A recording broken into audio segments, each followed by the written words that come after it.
Hello everyone, কালকে দিনটা শুরু করেছিলাম ছোটো মাসির বাড়ি থেকে, আর আজকে দিনটা শুরু করেছি বড় মাসির বাড়ি থেকে। তো চলো বড় মাসির বাড়িতে কী জন্য এসেছিলাম তার জন্য ফুল ভিডিওটা দেখতে হবে। তো চলো শুরু করি আজকের ডেইলি ভ্লগ। ঘুম থেকে উঠে ফ্রেশ হয়ে সবাই মিলে গল্প করতে করতে চা খেয়ে নিচ্ছিলাম, এর একটা মজাই আলাদা কিন্তু। আর এদিকে করেছিল সবাই মিলে ভিডিও কল, যেখানে ছিল আমার দুই মাসি আর মা।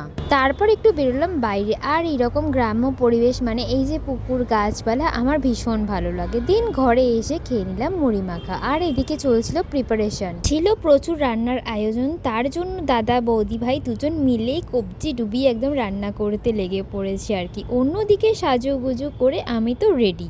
আরে দাঁড়াও এবার বলে ফেলি এত কিসের আয়োজন। এটা হলো বড় মাসির বাড়িতে প্রথম দিদির আজকে আইবুড়ো ভাত, তার জন্যই এত কিছুর প্রিপারেশন করা হয়েছিল। তো রান্না কমপ্লিট হতেই সুন্দর করে সাজিয়ে দেওয়া হয়ে গেল, আর এদিকে বড় মাসি করছিল আশীর্বাদ। দেন গিফট দেওয়া কমপ্লিট হতে আমিও বসে পড়লাম খেতে, কারণ আমার ছিল নাইট ডিউটি, হোস্টেলে ফিরতে হবে। এবার আসি রান্নার রিভিউয়ের কথায়। রান্না নিয়ে তো কোনো কথাই হবে না, 10 আউট অফ 10। তো তারপর আমরা সবাইয়ের খাওয়া কমপ্লিট হতে বড় মাসি দাদা বৌদি ভাই খেয়ে নিচ্ছিল, আর হোস্টেলে যাওয়ার সময় আমি রেডি হতে হতে ভিডিওটা এন্ড করছি। বাই।